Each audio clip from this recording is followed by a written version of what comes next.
ดีเทศนาวันนี้ในยอห์นบทที่18ข้อ15ถึง18นะครับซิโมนเปโตรกับสาวกอีกคนหนึ่งติดตามพระเยซูไปแต่เพราะสาวกคนนั้นรู้จักกับมหาปุโรหิตเขาจึงเข้าไปกับพระเยซูจนถึงลานบ้านของมหาปุโรหิตแต่เปโตรยืนอยู่ข้างนอกริมประตูสาวกอีกคนหนึ่งนั้นที่รู้จักกับมหาปุโรหิตจึงออกไปพูดกับหญิงที่เฝ้าประตูแล้วพาเปโตรเข้าไปผู้หญิงคนที่เฝ้าประตูถามเปโตรว่าท่านก็เป็นคนหนึ่งในพวกสาวกของคนนั้นด้วยไม่ใช่หรือเขาตอบว่าไม่ใช่พวกสาวกกับเจ้าหน้าที่ที่ยืนอยู่ที่นั่นเอาถ่านมาก่อไฟเพราะอากาศหนาวแล้วก็ยืนผิงไฟกันเปโตรก็ยืนผิงไฟอยู่กับเขาด้วยหัวข้อวันนี้คือเปโตรปฏิเสธพระเยซูนะครับเชิญอาจารย์เดช This passage about Peter's denial of Christ appears in all of the Gospels. อันนี้เป็นข้อที่เปโตรเนี่ยปฏิเสธพระเยซู So there are different accounts, there are different words and phrases that are used in the different Gospels. ก็คือว่าพระคำเนี่ยเราก็ใช้คำแตกต่างกันออกไปนะคะในการที่เราศึกษา So today we're going to look at mostly John and Matthew. เราจะดูในพระธรรมยอห์นแล้วก็พระธรรมมัทธิวนะคะวันนี้ We'll also look at one passage in Mark แล้วก็ในมาระโกด้วยค่ะ to see the different words and phrases that are used in this story. เพราะฉะนั้นเนี่ยเราก็จะใช้คำแต่ละคำแต่ละของพระคัมภีร์ของแต่ละการแปลหรือว่ากันเนี่ยก็จะแตกต่างกันด้วยนะคะ But the big thing that we need to get from this lesson, the big thing that we need to understand is that what was the reason that Peter denied Christ? เพราะฉะนั้นเนี่ยเราจะมาดูว่าอะไรเป็นเหตุผลทำให้เปโตรเนี่ยปฏิเสธพระเยซู When we read the book of John, we see Peter interacting many occasions with Christ. เพราะฉะนั้นเนี่ยถ้าเกิดว่าเราอ่านพระธรรมยอห์นเราจะเห็นว่าเปโตรเนี่ยมีหลายอย่างมากที่เวลาเขาแสดงออกหรือว่าสิ่งที่เขาปฏิบัติออกไปเนี่ยกับพระเยซูเนี่ยก็จะมีบุคลิกที่แตกต่างหรือว่าความรู้สึกที่ออกมาเนี่ยมันค้านกันอยู่กับสิ่งที่ So what happened so that Peter denied Christ when this was a very important time in the life of Christ? Why did he deny him? แล้วทำไมเปโตรถึงปฏิเสธพระเยซูในเมื่อตัวเขาเองเนี่ยเขาเป็นคนที่สนิทกับพระเยซูคริสต์ When we read Peter's testimony, we see that Peter, he professed Christ and he said that he would not deny Christ. ตัวเปโตรเองเนี่ยถ้าเราเห็นเนี่ยเราเรียนเนี่ยเราจะเห็นว่าเปโตรเนี่ยเขายืนยันมากว่าเขาเนี่ยจะไม่ปฏิเสธพระเยซูแน่นอน So if he spoke that and if he believed that, then why did he deny him? ถ้าตัวเขาเองเขาพูดแล้วเขายืนยันว่าเขาจะไม่ปฏิเสธพระเยซูแน่นอนเนี่ยเพราะนั้นเนี่ยแล้วทำไมเขายังก้าวไปทำในจุดที่ปฏิเสธจนได้ What happened in Peter's life to cause him to lose his courage or to cause him to be afraid to represent Christ? อะไรที่ทำให้เปโตรเองเนี่ยต้องสูญเสียความมั่นใจของตัวเองในการที่จะยืนยันว่าจะยืนยันกับพระเยซูจะไม่ปฏิเสธพระองค์แล้วเขาก็ต้องสูญเสียความมั่นใจนั้นไปเนี่ยอะไรเป็นสิ่งที่ทำให้มีผลกระทบกับสิ่งนี้ที่เกิดขึ้น In the garden, he cut off the ear of the soldier to defend Christ, but then a few hours later, he's denying Christ. ตัวตอนที่เปโตรเนี่ยเขาตัดหูทาสคนหนึ่งในสวนเนี่ยอันนั้นเนี่ยพยายามปกป้องพระเยซูอย่างมากแต่พอไม่กี่ชั่วโมงหลังจากนั้นเนี่ยเขากลับลุกขึ้นมาแล้วก็ยืนยันและปฏิเสธพระเยซูด้วยตัวเขาเอง So what's the reason for that? แล้วเหตุผลอะไรที่ทำให้เขาต้องปฏิเสธพระเยซู Well, I think that what you can do is you can think about your own life and think about when was some times in your life that you were not able to be strong in your own life. วันนั้นให้เรากลับมาถามตัวเราเองว่าในช่วงเวลาสถานการณ์หรือสิ่งที่เราดำเนินชีวิตอยู่ในแต่ละวันเนี่ยช่วงไหนที่ทำให้เรารู้สึกว่าเรารู้สึกอ่อนแอและต้องปฏิเสธหรือว่าทำแต่สิ่งที่เรา ยืนยันว่าจะไม่ทำแต่เราก็ก้าวไปทำแล้วก็พลาด Like maybe your teacher in school told you, hey, this is a hard test. You better study very hard for this. อันตัวอย่างเช่นครูอาจจะบอกว่า อันเนี้ยข้อสอบนี้มันยากมากนะกรุณาใส่ใจแล้วสนใจเรียนแล้วก็แบบลุกขึ้นมาเรียนเพิ่มเติมด้วยนะอะไรประมาณนี้นะครูสั่ง But you didn't prepare and you did poorly on it. แล้วกันนะแต่ว่าเราก็พลาดตรงที่ว่าเราก็ไม่ได้เตรียมตัวเองเราก็อาจจะแบบชะล่าใจนิดนึงนะก็ทำให้เราพลาดจากตรงนั้นได้ Maybe you're dating someone หรือว่าเราอาจจะเจอใครสักคนเป็นแฟนกันนะนัดกัน and your friend said, hey, don't date that woman. She's a snake. คนแสดงเพื่อนอาจจะบอกเฮ้ยไม่เอาไม่จีบคนนี้ว่ะคนนี้แบบพฤติกรรมไม่ค่อยโอเคนะ โอ้โห สเน็กจะบอกแหม ผู้หญิงทุกคนเป็นสเน็กหมดแต่ว่ามีพอยเส้นหรือเปล่าเท่านั้นแหละ ไอ้อะไว้ถึงไม่เอาไม่เป็นเป็นงูไม่ใช่ไม่ดี Don't date that guy. He's cheap. ว่าเป็นงู You know. แล้ว ที่แล้ว ลูดหมดเลยขี้เหม็นด้วยนะโอเคก็คือไม่เป็นแฟนผู้ชายคนนี้นะพี่จะขี้เหนียวมากอะไรก็ไม่จ่ายจริงป่ะ And we never believe that, right? Because if when you're in love, you think everything's perfect and no problem, I can do it. โอ๊ยโดนอะไรวะ แต่ว่าถ้าเมื่อเราตกหลุมรักใครสักคนเราไม่ได้มองว่าเขาขี้เหนียวหรือว่าเขาเจ้าเล่ห์หรือเขาอะไรก็แล้วแต่ความรักของเราตาบอดอะไรประมาณนี้ก็คือตกหลุมรักไปแล้วเพราะนั้นมันไม่ได้มองในจุดที่ไม่ดีแล้วอ่ะ Because when people they're young, everybody looks good, right? When they're young. เมื่อตอนที่เราอายุน้อยๆนะเราก็ดูดีนะดูน่ารักดูดีนะ But when they get old, they're gonna แต่พอแก่แล้วก็จะเริ่มเปลี่ยนรูปลักษณ์ตัวละนะก็เปลี่ยนไปความน่ารักก็น้อยลงอ่ะเก็บใส่กล่องไว้นะ So we all hear those things, right? And we can remember the lessons where somebody warned us about something, but we didn't listen to that. We can remember those เรา lessons. จะจำได้เมื่อถึงจุดหนึ่งว่าเฮ้ยเพื่อนเตือนแล้วนะเฮ้ยแต่ว่าเราก็ยังทำยังกล้าไปทำในจุดนั้นที่เพื่อนเตือนว่าเฮ้ยอย่าทำนะ We can remember those times where people say, "Oh, don't spend your money on that. That's a waste of money," and we buy it anyway, and then we find out, oh, they're right. หรือว่าอาจจะเป็นจุดหนึ่งที่บอกเฮ้ยอย่าซื้อนั้นเลยซื้อแล้วมันทิ้งเงินไปเปล่าๆแต่ในจุดนั้นที่เราซื้อเนี่ยเราไม่ได้มองมุมเดียวกับเขาแต่ว่าเมื่อถึงจุดหนึ่งของความรู้สึกแล้วก็จริงนะที่เขาพูดก็จริงนะซื้อไปแล้วเสียเปล่าใช้เงินไปเปล่า When one time I'm playing football, ก็คืออาจารย์เป็นเล่นฟุตบอลนะ practice. ก็คือซ้อมฟุตบอลอยู่ And my sister, she trying to stop the goal, right? ก็คือว่าน้องสาวเขาเนี่ยพยายามที่จะไปเป็นโกลแล้วพยายามที่จะหยุดลูกบอลที่เขาเตะ So I told her, I said, hey, I'm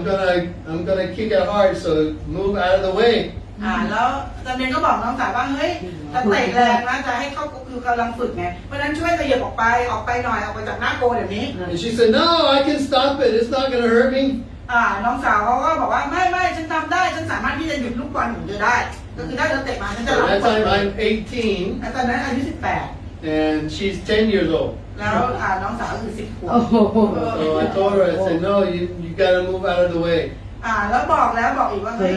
ออกไปเลยนะจะเตะเพราะว่ากำลังซ้อมอยู่อย่ามายุ่งออกไป So she moved out of the way. ออกนะนิดนึงออกไปออกไป And I said, hey, you move farther. So she moved to the other side. แล้วอาจารย์เบนก็บอกว่าเฮ้ยขยับออกไปอีกไม่ใช่ตรงนี้ขยับไปเขาก็ขยับไปนะไปAnd then when I kicked it, she ran back in the middle to stop it. อาจารย์เบนเตะเต็มแรงเลยแล้วเขาก็วิ่งกลับไปที่เดิมเพื่อจะไปรับลูกบอลนั้น So it hit her arm and broke her arm. รับปุ๊บก็คือโดนมือใช่ไหมฮะมือรับมือหักต้องไปโรงพยาบาล โอ้โห เพราะว่าไม่ฟังไง Oh yeah, she didn't listen. ไม่ฟังไง รุนขนาด อั นั้น น นี้ของจริงเลยอันนี้ของจริงอันนี้เรื่องจริง So not because I kicked so hard. She's little. She's small. ก็ด้วยแหละเตะแรงเลยเขาบอกว่าไม่ใช่เพราะว่าเขาเตะแรงแต่จริงๆแล้วก็ใช่เลย ใช่เลย แต่ว่าเขาอายุแค่10 ขวบไงเพราะฉะนั้นร่างกายก็ยังเล็กอยู่ไม่สามารถรับแรงกระแทกนั้น But we all have things that happen to us where somebody warned us of something, but we didn't listen. แต่ว่าตัวเราเองถ้ากลับมาดูชีวิตของเราเนี่ยบางครั้งเนี่ยมีคนหลายคนเตือนเรา แต่ว่าเราก็ยังทำอยู่ในสิ่งที่เขาเตือน And that's what happened to Peter. อันนั้นก็คือเนี่ยแหละเปโตรเองก็เป็นอย่างนี้ So that's what I'm going to focus today. I'm going to focus on, first of all, I want to show you how Peter was warned about this. เดี๋ยวจะมาดูก่อนว่าเปโตรเนี่ยถูกเตือนยังไง Then I want to show you how Peter was overconfident. แล้วก็มาดูว่าเปโตรเนี่ยมีความมั่นใจสูงมากนะเปโตร In เป็น other อย่า words, งมาก he didn't realize his own weakness. เพราะฉะนั้นเมื่อมีความมั่นใจเกินมากเกินไปเนี่ยบางครั้งก็ลืมมองในจุดบอดของชีวิต And that's the problem. The problem is when we don't understand our own weaknesses. หรือว่าปัญหาอยู่ที่ว่าถ้าเกิดเราไม่เข้าใจว่าจุดบกพร่องในชีวิตของเราหรือว่ามีความผิดพลาดที่จะเกิดขึ้นได้ในชีวิตของเรามีอะไรบ้างบางครั้งเรามองไม่เห็น So many times we're just like Peter. We think in our spiritual life, oh, that's not going to be a problem for me. I'm not going to have that problem in my life. บางครั้งเราอาจจะอยู่ในจุดที่ว่าเราคงไม่มีปัญหาแบบนี้หรอกเราคงไม่ได้เข้าไปยืนในจุดแบบนั้นหรอกเพราะว่าเราอยู่ในจุดนี้แล้วเรารู้สึกว่าเรามั่นคงเรามีความปลอดภัย Because we're not honest about our own weakness. เพราะฉะนั้นเนี่ยเราไม่ได้ให้ตัวเราเองเนี่ยเข้าใจถึงว่าความบกพร่องในชีวิตของเราหรือว่าสิ่งที่เราจะพลาดได้เนี่ยเราไม่ได้ให้ความสำคัญกับมัน Okay, so that's the lesson: is to be honest about our weakness. เพราะฉะนั้นให้เรารู้ให้เราเรียนรู้และให้เราตรงไปตรงมากับความผิดพลาดหรือว่าความที่จะก้าวเข้าไปอยู่ในจุดที่ผิดพลาดได้เพราะฉะนั้นให้เราทบทวนตัวเราเองอยู่ตลอดเวลา So one day, Peter was walking around in heaven, ก็คือเปโตรเนี่ยเดินอยู่ในสวรรค์นะคะ and he's looking around. He goes, "What happened up here? The elevator's broken." ก็คือว่าเดินไปเดินมาแล้วก็เห็นลิฟต์เนี่ยมันพังมันเสียหาย And the lights didn't work. แล้วไฟก็ไม่ติดนะเปิดไฟก็ไม่ติด The toilet's not flush. Toilet won't flush. วงเลย Yeah. กดไม่ลง ไม่กำลังความหมายเขามันสกปรกหรือว่ามันพัง is ruining it cannot flash Yeah, it cannot มันพัง flash. มันพัง And Peter's looking around. Hey, where's the engineer? I don't see the engineer up here in heaven. แล้วคนที่จะซ่อมเนี่ยช่างเนี่ยพวกคนที่ซ่อมพวกพ่อบ้านอยู่ไหนนะ Okay. It's not a true story, so don't be so serious. ไม่ต้องซีเรียสขนาดนั้นก็ได้นะมันเป็นเรื่องเล่าเฉย อยากเข้าใจ Okay, all right. So so Peter he looked down and he saw Satan down in hell. แล้วเปโตรก็ยืนไปแล้วก็วางซาตานเนี่ยอยู่ในนรก He said, "Hey, you got any problem down there with your electricity or your water? Any problem?" แล้วก็ถามซาตานว่าเนี่ยข้างล่างที่นรกมีปัญหาเกี่ยวกับเรื่องน้ำเรื่องไฟเรื่องอะไรไหมมีไหม And so he said, "No, we got a lot of engineers down here. Everything's working ล fine." งหมด ก็คือว่าข้างล่างเนี่ยเราไม่มีปัญหาอะไรเพราะว่าพวกเอนจิเนียร์พวกวิศวะพวกช่างต่างๆอยู่ข้างล่างนี่หมดเลย And so Peter said, "That's not right. The engineer, they're good in their life. They should be in heaven." เพราะฉะนั้นเป็นตัวก็เลยบอกว่าเฮ้ยไม่น่าจะนะเพราะว่าพวกนี้เป็นคนที่มีสมองนะเป็นคนที่น่าจะเป็นคนเก่งและมีความสามารถแล้วต้องอยู่บนสวรรค์นี่ไปอยู่ในนรกทำไม And Peter said, "That's not fair." เป็นตัวบอกเฮ้ยมันไม่เท่ากันนะมันไม่เท่าเทียมกัน He said, "I'm going to go to the court. I'm going to go to the court, and I'm going to sue you because you have all the engineers." ก็คือจะไปศาลแล้วก็ไปแบบวางข้อกังขาเลยแล้วก็ไปยื่นว่าเนี่ยมันไม่ดีนะเพราะว่าอะไรเอนจิเนียร์เนี่ยพวกนักวิศวะพวกช่างต่างๆไปอยู่ในนรกหมดมันไม่ถูกต้อง And Satan said, "Okay, good luck." แล้วก็ขอให้โชคดีนะการที่ He said, ไปยื่นเอกสาร "I don't think you're going to find any lawyers in heaven." ก็คือหารอยก็คือนักกฎหมายหรือว่าทนายเนี่ยคุณจะไม่ได้หรอกนะที่สวรรค์นะถาม เข้าใจว่าทำไมเธอ concentrate ว่า I know แล้ว Right? Maybe. Well, because the lawyers are always sneaky, right? ผู้พิพาก เพราะ ษา อะไร โก ว่าท หก นา เลย ย พวกนี้ก็คือต้องใช้วิธีเทคนิคต่างๆนะในการมันไม่มาเลยนะ But sometimes we don't understand our own situation. บางครั้งเนี่ยเราไม่เข้าใจสถานการณ์ในชีวิตส่วนตัวของเราว่าเราดำเนินชีวิตอยู่เนี่ยมีอะไรบ้าง But Jesus, he warned Peter what was coming. แล้วพระเยซูคริสต์เองเนี่ยเตือนเปโตรแล้วนะคะว่าอะไรกำลังจะมาให้เตรียมตัว And the Bible says that he told him 3 times about what was going to happen. แล้วพระเยซูคริสต์เนี่ยเตือน3 ครั้งด้วยนะ Now, most of us, we're familiar with the one time that Jesus said, "Hey, tonight you're going to deny me." เราก็จะเริ่มต้นที่อันแรกเลยก็คือพระเยซูคริสต์เตือนอ่ะคืนนี้เธอวันนี้เธอจะปฏิเสธฉัน That's in John chapter 13. Let's ใน look ยอห์นบท there. ที่13ค่ะ John 13, verse 36. ก็36ค่ะ Peter said, "Lord, where do you go?" And he said, "I'm going to follow you." Peter said, "I'll follow you everywhere." Verse 37. Verse 38. Jesus said, "Verily I say to you, the cock will not crow until you deny me 3 times." 36 to 38. โอเคซิโมนเปโตรทูลพระองค์ว่าพระองค์เจ้าข้าพระองค์เสด็จไปที่ไหนพระเยซูตรัสตอบเขาว่าซึ่งที่เราจะไปนั้นท่านตามเราไปเดี๋ยวนี้ไม่ได้แต่ภายหลังท่านตามเราไปเปโตรทูลพระองค์ว่าพระองค์เจ้าข้าเหตุไฉนพระองค์จึงตามข้าพระองค์จึงตามพระองค์ไปเดี๋ยวนี้ไม่ได้ข้าพระองค์จะสละชีวิตเพื่อพระองค์พระเยซูตรัสตอบว่าท่านสละชีวิตของตนของท่านเพื่อเราหรือเราบอกความจริงแก่ท่านว่าก่อนไก่ขันท่านจะปฏิเสธเรา3 ครั้ง Now this was before Jesus went to the garden. อันนี้ก่อนที่จะพระเยซูจะไปที่สวนเกษตร This is at the Lord's Supper that they had together. อันนี้ก็คือตอนที่พระเยซูคริสต์กับสาวกเนี่ยนั่งรับประทานอาหารมื้อสุดท้ายด้วยกัน They were observing the Passover. วันนั้นเนี่ยกำลังทำพิธีปัสกาด้วยกัน So this is the first warning that Jesus gave to Peter. อันนี้เป็นคำเตือนคำแรกของพระเยซูคริสต์นะก่อนไก่ขันเนี่ยท่านจะปฏิเสธ The second warning we can find comes in Mark chapter 14. Let's look at there. ไปดู Mark ใน chapter มาระ 14. โกนะคะบทที่14นะคะอันนี้ก็คือคำเตือนครั้งที่2 Now it's interesting because Peter denied Christ 3 times, but Christ warned Peter 3 times. สิ่งที่น่าสนใจก็คือพระเยซูคริสต์เตือนเนี่ย3 ครั้งเปโตรก็ปฏิเสธพระเยซู3 ครั้งเหมือนกัน He warned Peter 3 times the night before Peter denied พระ Christ. เยซูคริสต์เตือนเปโตรน่ะ3 ครั้งก่อนที่จะถึงเวลาที่เปโตรจะปฏิเสธพระองค์ Okay, this takes place in Mark chapter 14,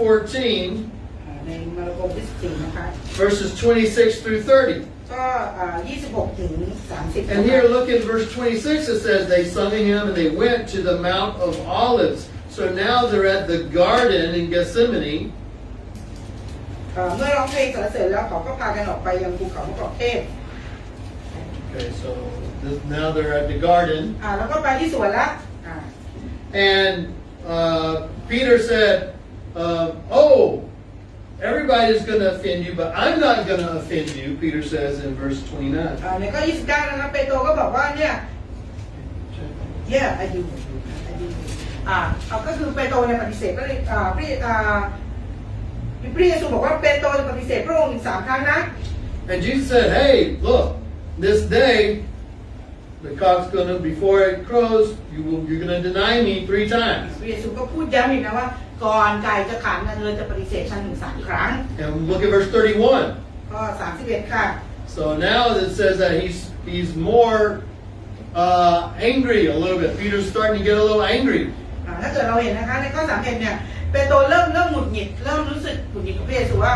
And he เขายืน says, ยัน "I will not deny you in any way," Peter said. เปโตรเองก็แข่งขันทีเดียวว่าไม่เป็นหรอกไม่ทำหรอกไม่ปฏิเสธแน่นอน Okay, and then the third time we find is when they were praying in the garden. ครั้งที่3นั่นก็คือตอนที่อธิษฐานอยู่ในสวนนะคะ And we find this in Matthew chapter 26. ในมัทธิวนะคะบทที่ Look at Matthew 26. ในมัทธิวบทที่26ค่ะ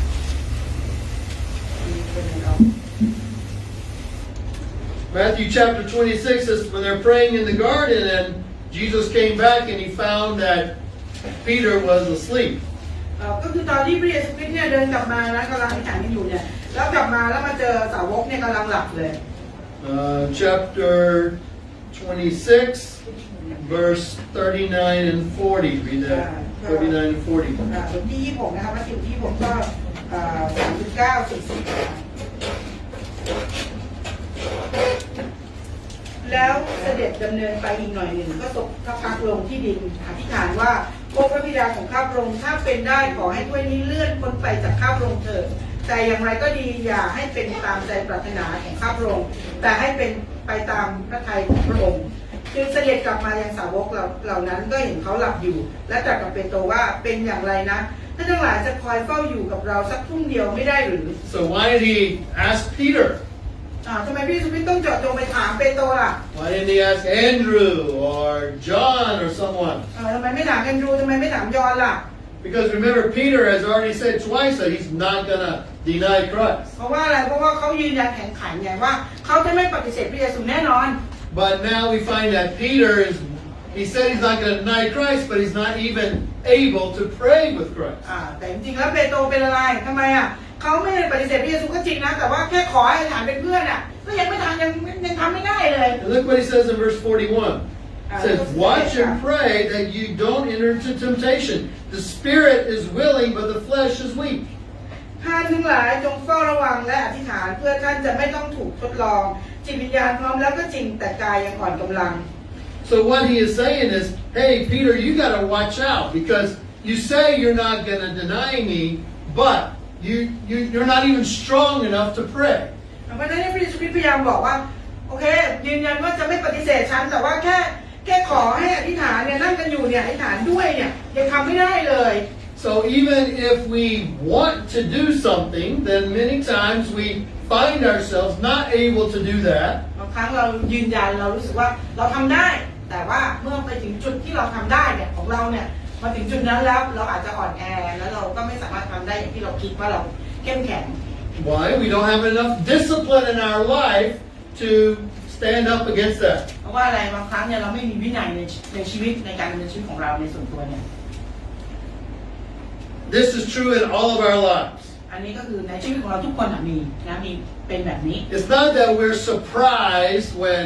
we find ourselves in a situation of temptation. เราไม่ได้แปลกใจว่าเราต้องก้าวไปอยู่ในการทดลองหรือว่าเข้าไปอยู่ในจุดที่เราต้องพลาดแต่ว่าเราไม่ได้ความแปลกใจเพราะว่าเรารู้อยู่แล้วว่าเราอาจจะมีจุดนั้นเกิดขึ้นในชีวิต For example, if I sit down to eat and someone puts some chocolate cake in front of me, โอเคหรือว่าอาจารย์เรนนั่งกินข้าวอยู่แล้วใครก็ยกช็อกโกแลตเค้กมาให้นะข้าง and หน้า I eat เนี่ย that piece of chocolate cake, แล้วอาจารย์เรนก็กินช็อกโกแลตเค้กนั้น do I say, "Oh man, I didn't know that chocolate cake was there"? ก็คืออาจารย์เรนว่าทำเจ้าสบายว่าฉันไม่รู้ว่าช็อกโกแลตเค้กมันอยู่ตรงนี้ก็คือกิน Can't แล้ว control my arm. ควบคุมตัวเองไม่ได้ควบคุมแขนตัวเองไม่ได้แล้วต้องกิน No, we're not surprised that we give in to the temptation. We're not surprised. มันไม่ใช่เป็นเรื่องแปลกใจสำหรับเราที่เราก้าว We know exactly what's happening. เรารู้อยู่แล้วว่าเนี่ยเป็นเค้กแล้วเรากินแล้วมันจะเกิดอะไรขึ้นแต่เราก็จะกินเรารู้อยู่แล้วการทดลองคืออะไร The problem is we can't control ourselves. เนาะ We can't control ourselves. ปัญหาก็คือเราไม่สามารถควบคุมตัวเราเองได้นั่นเอง Now, if you don't put the cake in front of me, ถ้าเราไม่ได้เอาเค้กไว้ให้อาจารย์เบนมาวางไว้ข้างหน้าอาจารย์เบนเนี่ย I'm not going to eat it. อาจารย์เบนก็ไม่กิน I'm not going to go over. I'm not going to go โอเครู้ over. อันนี้รู้เขาจะไม่เปิดตู้เย็นไม่ทำแรงนั้นยกเว้นแล้วเอาไปเสิร์ฟแล้วเขาก็จะกินอันนี้แหละ So, my daughter likes to go to Cold Stone for ice cream. จูเลียนเนี่ยชอบมากเลยไปโกลสโตนเนี่ยนะไปไอ้ร้านไอติมเนี่ย I don't order the ice cream. อาจารย์เบนไม่เคยสั่งเลย Never. ไม่สั่งไม่บอกว่าทำนี่นะซื้อทำ I go and sit down. อาจารย์เบนจะบอกโอเคอยากกินใช่ไหมเอาไปสั่งของตัวเอง And I don't even ask for any. I don't ask, can I eat your ice cream? I don't. แล้วก็นั่งนะเรากินกันสองคนแม่ลูกกินนี่เขาก็ไม่ขอไม่อะไรเลยนะแต่ And the problem is not, Julie is not the problem. จูเลียนไม่ใช่ปัญหาจูเลียนจะไม่แบ่ง But Leah's always get ice cream for herself. แล้วก็เลยก็จะสั่งไอติมเขาไม่กินไงก็สั่ง And she said, hey, you want some ice cream? เทมชั่นนะมีอยู่นี่เทมชั่นคือ No, it's not. It's more than that. She like put it on her spoon แล้วก็ and ทำ goes แม่ like that. เทมชั่นเลี้ยงขนาดนี้เลยนะซื้อมาเพราะเขานั่งดูน้ำลายแล้วพวกเรารู้เราก็แบบ ตัวแสบ ช้อนในงานสงสารให้แบ่งให้นี่คือ So I can stop from ordering it. I can stop from asking for it. But if someone put it in my mouth, I'm going to eat it. อาจารย์เบนสามารถที่จะควบคุมตัวเองคือไม่ไปสั่งควบคุมตัวเองไปนั่งควบคุมตัวเองขนาดว่านั่งแล้วก็คือไม่กินไม่ขอไม่อะไรสิ้นแต่ถ้าใครสักคนตักขึ้นมาแล้วที่ไหนไหมนั่นก็คือการทดลองของเขา ที่เขาเบรกตัวเองไม่อยู่แล้ว He said, oh, that's a little thing, you know, that's not just a piece of a spoon of ice cream, it's not much. หรืออาจจะคิดว่าเป็นเรื่องเล็กๆเป็นแค่ไอศครีม1 ช้อนที่จะสามารถไม่เป็นไรแบ่งกันได้ No, I'm not afraid about getting fat from the ice cream. จะเป็นไม่ได้ห่วงเรื่องว่าจะอ้วนเพราะว่ากินไอติมนะ But this is going to make my sugar go up, and then I have to exercise, I have to take care of everything. โอเคเพราะฉะนั้นเนี่ยสิ่งที่จากแค่ไอศครีม1 ช้อนเป็นการล่อลวงเป็นการทดลอง1 ช้อนเนี่ยเขาจะต้องไปทำอะไรอีกหลายอย่างแก้ไขปัญหากับไอศครีม1 ช้อนเถื่อเขาต้องออกกำลังกายเขาต้องไปดูเฮ้ยน้ำตาลจะสูงขนาดนี้ต้องทำอะไรอีกไหมนะเพื่อควบคุมตัวเองให้อยู่ในชีวิตที่เดินไปให้ได้ So the point that I want to say is that we are not surprised by giving into the temptation. That's not a surprise to us. สิ่งที่เราไม่ได้มีความแปลกใจอะไรเลยกับการทดลองที่เข้ามาในชีวิตของเราเนี่ยมันเข้ามามันเป็นเรื่องปกติ The Bible says that we live in the world, but we're not of the world. We have temptation all around us. The Bible says there's no temptation taking you, but such that Christ endured. เพราะฉะนั้นเนี่ยการทดลองเนี่ยมันอยู่รอบตัวเราตลอดเวลาเราไม่ได้ก้าวเข้าไปอยู่ในการทดลองนั้นแต่ว่าการทดลองมันเข้ามาหาชีวิตของเรามาให้เราเนี่ยที่จะเลือกที่จะทำ The Bible says there's no temptation that is not common to man, but God will give you the power to overcome that temptation. เพราะฉะนั้นการทดลองเนี่ยเราเป็นมนุษย์เราเป็นเนื้อหนังเป็นความเป็นมนุษย์เนี่ยไม่สามารถที่จะทำอะไรได้แต่พระเจ้าสามารถให้ฤทธิ์อำนาจให้สิทธิให้หัวใจที่สามารถที่จะเข้าไปแล้วก็อยู่ในการทดลองแล้วก็มีการปกป้องที่มาจากพระเจ้า And you say, oh, well then just quit going to Cold Stone then. ก็คือเราก็กลับมาที่ร้านไอติมบอกว่าโอเคงั้นเราไม่กินเราไม่ไปแล้วกันงั้นเราก็หยุดไม่ไปร้านนั้น Well, really, that's one way to fix it. ก็คืออันนั้นก็เป็น1 ช้อยที่เราสามารถที่จะควบคุมตัวเราเองที่จะไม่ให้อาจารย์เดินเข้าไปในการทดลอง But in our Christian life, we can't always avoid temptation. The temptation will come to us. แต่ถ้าในชีวิตพิเศษเราดำเนินอยู่เราไม่สามารถที่จะปฏิเสธการทดลองบางครั้งมันเข้ามาเราไม่สามารถที่จะหันหนีมันได้ในทุกเรื่องในทุกครั้งที่เกิดขึ้นในชีวิตของเรา But Christ said to Peter, pray so you don't enter into temptation. แต่พระเยซูคริสต์พยายามบอกเลยว่าให้ทำอะไรอธิษฐานเพื่อเราจะไม่ก้าวเข้าไปในการทดลองนั้น In other words, we need to build our spiritual discipline so we can withstand the temptation. วิธีที่พระเยซูคริสต์กำลังบอกคือให้เราเนี่ยสร้างความมั่นใจในด้านมีวินัยในฝ่ายจิตวิญญาณเพื่อเราจะควบคุมสถานการณ์และเราจะไม่ก้าวเข้าไปในการทดลองนั้น In Proverbs, the Bible said that we need to pay attention so we don't we don't have too much pride about our life because that's when we're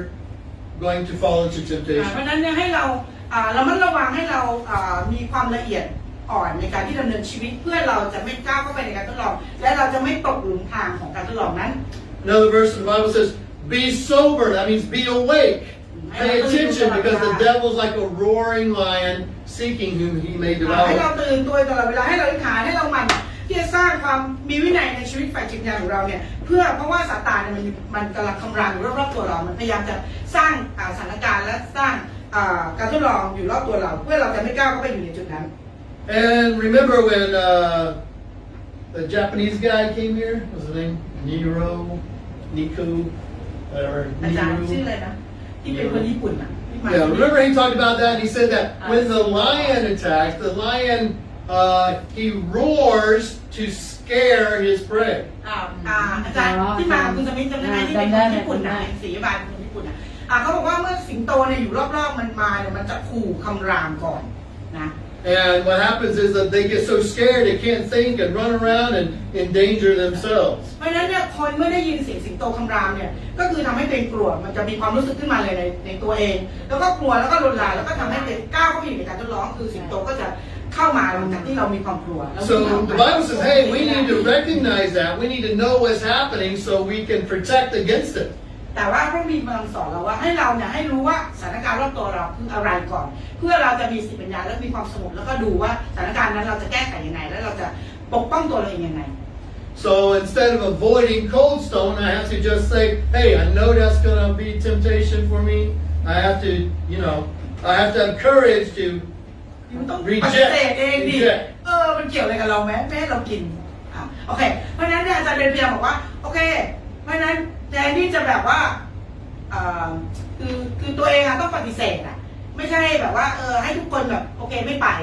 แต่ว่าไปแต่ตัวเองต้องยืนยันว่าไม่กินปฏิเสธด้วยตัวของเราเองเราก็ต้องยืนยันด้วยตัวของเราเอง Now that doesn't mean that we have to be careful not to put ourselves into that place. แต่ว่าให้เราระมัดระวังในการที่เราจะไม่เอาตัวเราเองเข้าไปอยู่ในสถานการณ์แบบนั้นหรือว่าสถานการณ์ที่โอเคเทมเพชั่นที่เรารู้แล้วว่าการทดลองเราคือการกินไอศกรีมเนี่ยเราก็ไม่สามารถที่จะเอาตัวเราเองไปเราอาจจะบอกปฏิเสธว่าเราไม่ไปดีกว่าเราไปที่อื่นกัน Where in the Bible do we find that passage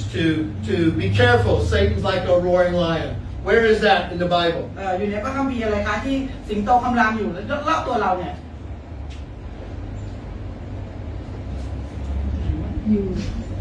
เหมือนอยู่ในมัทธิวป่ะลุก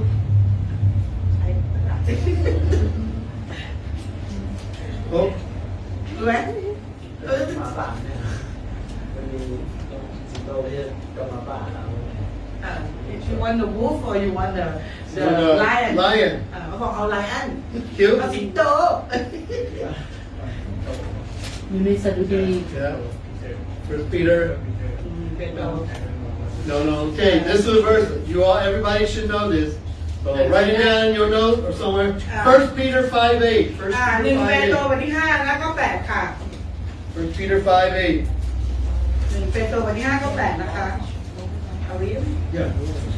ท่านทั้งหลายจงสงบใจระวังระวัยให้ดีด้วยว่าศัตรูของท่านคือมารวนเวียนอยู่รอบๆดุจสิงคำรามเที่ยวไปสอบหาคนที่มันจะกัดกินได้ So I wonder why this verse is in First Peter. อาจารย์เมย์เขาก็กังวลว่าทำไมก็คิดทบทวนนิดนึงว่าทำไมต้องไปอยู่ในพระธรรมเปโตรนะ Right? Because Peter had the problem. เพราะว่าอะไรเพราะว่าเปโตรเป็นคนที่มีปัญหา Peter denied Christ. ปฏิเสธพระเยซู And then in his epistle in First Peter, he says, hey, you got to be careful. You got to watch. The devil's going to bring temptation in your path. แล้วในเปโตรนี่ก็จะบอกเราเลยว่าให้เราระมัดระวังนะกับสิ่งที่อยู่รอบตัวเราการทดลองที่อยู่รอบตัวเรานั่นเอง And I probably think when Peter's writing that verse, he's thinking about, wow, Jesus told me 3 times to be careful, and I didn't listen. ตอนที่เขียนนะเปโตรอาจจะคิดว่าเฮ้ยพระเยซูเตือนทั้ง3 ครั้งยังคิดไม่ออกเลยยังไม่ระมัดระวังเลยยังไม่ได้สนใจในสิ่งที่พระเยซูเตือนทั้ง3 ครั้งเนี่ย Do you think that he knew about Peter's weaknesses? คิดว่าพระเยซูรู้ไหมว่าความอ่อนแอของเปโตรคืออะไร You think he knew that he spoke very good, but he didn't have a good reputation to uphold what he said. เพราะนั้นเนี่ยตัวเปโตรเองเนี่ยเขาคำพูดของเขาพูดดีมากเลย แต่ว่าการปฏิบัติของเขาเนี่ยก็คือไม่ได้ไปตอบไปเหมือนว่าเป็นตัวทำให้คำพูดของเขาเนี่ยถูกต้องแล้วก็เป็นที่เชื่อถือของคนอื่น Look at Matthew chapter 16. ในมัทธิวนะคะบทที่ Matthew 16 16, verse 18. ข้อ18ค่ะมัทธิวบทที่16 We're back up a little bit. Matthew 16, verse 13. 16 ข้อ 13 ค่ะ Here, Peter, he says who Christ is. Christ says, who do men say that I am? Verse 13. 16, 13. โอเคท่านพระเยซูเสด็จเข้าไปในเขตเมืองซีซาริยาฟิลิปปีจึงตรัสถามพวกสาวกของพระองค์ว่าคนทั้งหลายพูดกันว่าบุตรมนุษย์เป็นผู้ใด And they said, oh, some say you're John the Baptist, some Elijah, some one of the prophets. เขาจึงทูลตอบว่าเขาเป็นยอห์นผู้รับบัพติศมาแต่บางคนก็บอก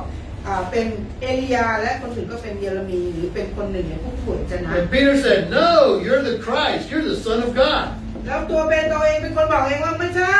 คนนี้เป็นพระบุตรของพระเจ้าเป็นพระเจ้าไง So Peter, he didn't have any trouble to confess who Jesus was at this time. ในช่วงเวลานี้เป็นตัวเปโตรเองเนี่ยเขาไม่ได้มีข้อกังขาอะไรเลยว่าพระเยซูเป็นใครแต่เขารู้ว่าพระเยซูเป็นพระบุตรของพระเจ้าเป็นพระเจ้าไง In his heart, he believed who Jesus was. และในหัวใจของเขาเองเขาเชื่อว่าพระเยซูเป็นใครแล้วเขารู้ว่าพระเยซูเป็นใครแล้วเขามีความมั่นใจ Verse 17, Jesus acknowledged that. Jesus said, hey, you didn't figure this out by yourself, but God revealed this to you. The Spirit of God has shown you who I am. เพราะฉะนั้นในข้อ17เอาเลยเด็ด No, just ใช่เลยพระเยซูคริสต์เนี่ยพยายามบอกว่าไม่เธอไม่ได้รู้ด้วยตัวของเธอเองแต่ว่าพระพุทธเจ้าเนี่ยช่วยทำให้เธอเนี่ยรู้ว่าพระเจ้าเป็นใครพระเยซูคริสต์เป็นใคร Now look at verse 18. ในข้อ18ค่ะ He says, I say to you that you are Peter, and you are a rock, that on this rock I will build my church. ในข้อ18นะครับพระเยซูคริสต์บอกว่าเปโตรเธอน่ะเป็นศิลานะเป็นหินนะเพราะฉะนั้นเนี่ยเราจะสร้างรากฐานที่จะบนชีวิตของคุณ Now the word Peter in the Greek language means rock. His name means rock. ชื่อของเปโตรนี่คือหมายในภาษาฮีบรูนะคะในกรีกเป็นภาษากรีกเนี่ยแปลว่าศิลาแปลว่าหินค่ะ So think about the irony in this. Irony means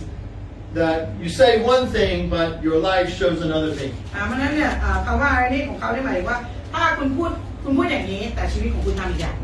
Because his name is rock, but he is everything except a rock when he denies Christ. เพราะฉะนั้นเนี่ยชีวิตของเปโตรเองเนี่ยเขาบอกว่าตัวเขาต้องเป็นหินใช่ไหมแต่ว่าเขาไม่ได้เป็นหินเลยไม่ได้มีความมั่นคงเลยไปทำอะไรรอบๆไปทำอย่างอื่นที่ไม่ใช่หินอ่ะ So Peter just says, "Oh, you're Christ, you're the Son of God," and Jesus said, "Oh, that's right, Peter, you're a rock." ตอนที่คุยกันเนี่ยเธอเป็นพระบุตรของพระเจ้าเธอเป็นพระเจ้านะเปโตรใช่ฉันรู้ว่าเธอเป็นศิลาเพราะฉะนั้นเธอจะมั่นคงและเธอจะเข้าใจเธอจะเข้มแข็งจะดีอยู่ตรงนี้ It's like if my daughter studies for her math exam. ยกตัวอย่างเช่นถ้าเกิดจูเลียนเนี่ยกำลังเรียนวิชาคณิตศาสตร์แล้วก็เตรียมตัวจะสอบ And she said, "Okay, Dad, I'm ready for my exam." Good example. That happens. Okay. Yeah, you do say that to me. ก็คือจูเลียนบอกไม่ต้องกังวลได้แน่นอน And what if her name was not Julia, ถ้าไม่ใช่ชื่อจูเลียนล่ะ but her name is Calculator? ถ้าชื่อเขาเป็นคิดเลข Computer. Her name's คอม Computer. พิวเตอร์ดีกว่าคอมพิวเตอร์ And I said, "Oh, that's right, computer." ใช่เธอเป็นคอมพิวเตอร์เพราะฉะนั้นเธอจะรู้ทุกอย่างเธอเพราะฉะนั้นข้อสอบเธอต้องทำได้แน่นอน Because that's what it's when Jesus says that to Peter, his name is Peter, his name is Rock. Because, "Oh, you're a rock." Jesus said that. เพราะฉะนั้นเนี่ยก็เหมือนกับพี่เยซูคริสต์กำลังบอกเปโตรใช่เพราะว่าเธอต้องยืนยันเธอมีความเข้มแข็งเธอรู้ว่าชีวิตของเธอเป็นศิลาเป็นหินเป็นความมั่นคง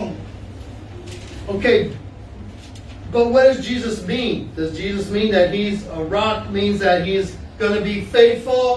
Or what's he mean when Jesus calls Peter a rock?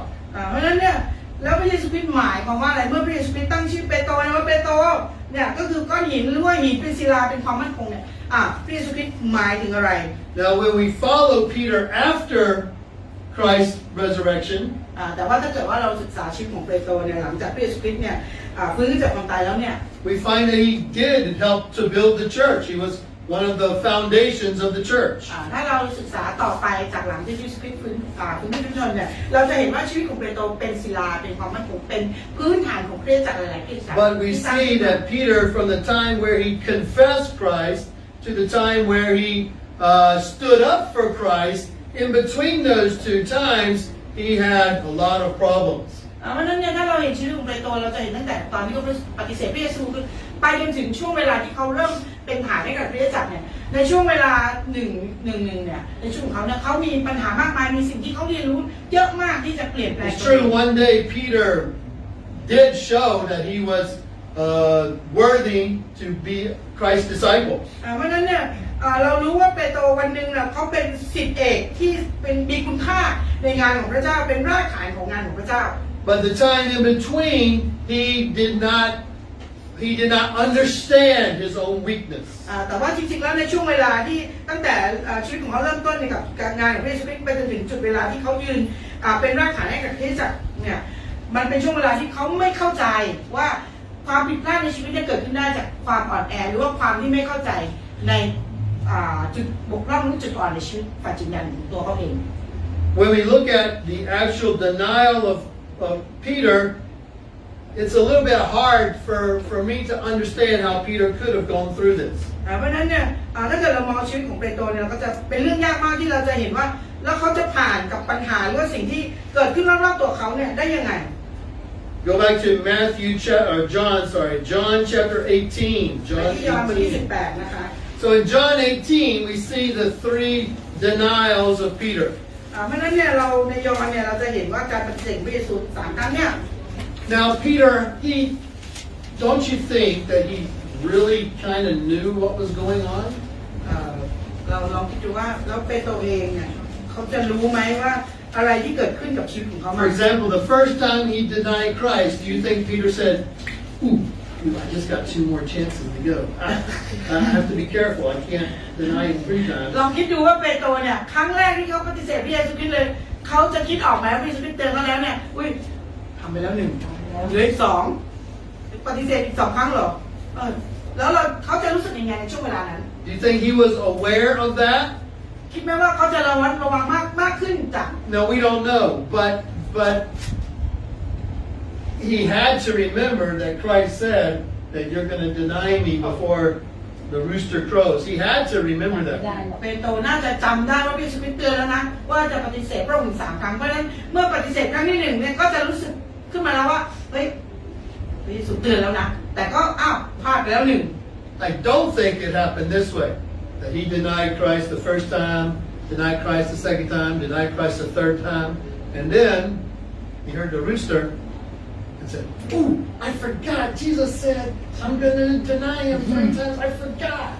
I don't think that's what โอเค happened. อันนี้แต่เมนคิดว่าไม่ใช่นะอันนี้ไม่ใช่นะไอตัวอย่างที่เขายกก็คือเปโตรอาจจะปฏิเสธครั้งที่1ปฏิเสธครั้งที่2ปฏิเสธครั้งที่3แล้วไก่ขันแล้วถึงจะคิดออกว่าเฮ้ยพระเยซูคริสต์บอกว่าปฏิเสธพระองค์ถึง3ครั้งแต่อันเนี้ย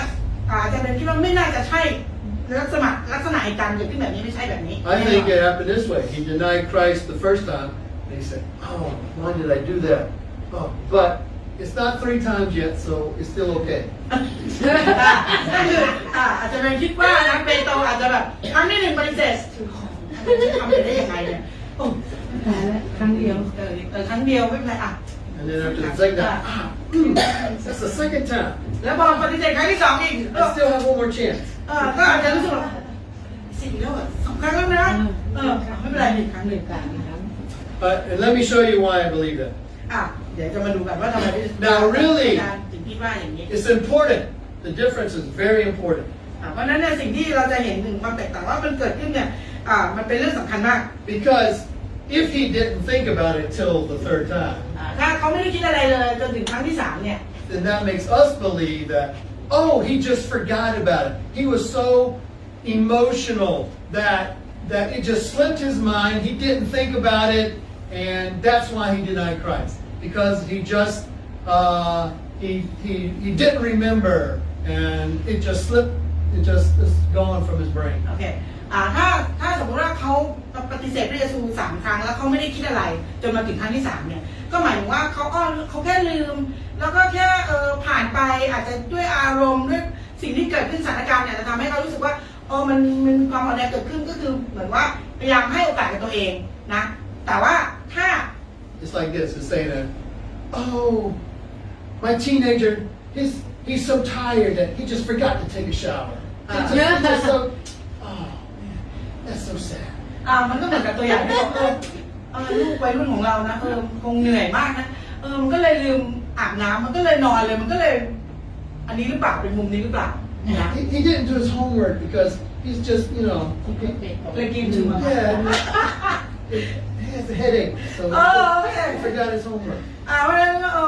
ลูกวัยรุ่นของเราเนี่ยไม่ได้ทำการบ้านส่งเป็นเพราะว่าเขาปวดหัวนะเขาแบบทำไม่ไหวเขาแบบนะ Now look, this is very different from saying that we knew what was going on and we just decided not to do it. There's a big difference between those two. เพราะฉะนั้นการที่ทำอะไรปล่อยไปเรื่อยๆกับรู้ว่าอะไรคืออะไรยังรู้แล้วก็ยังทำอีกอันนี้มีความแตกต่าง And just one student I have right now, แบบนี้มีนักเรียนคนหนึ่งของอาจารย์เลย and just one student. Everybody else in all of my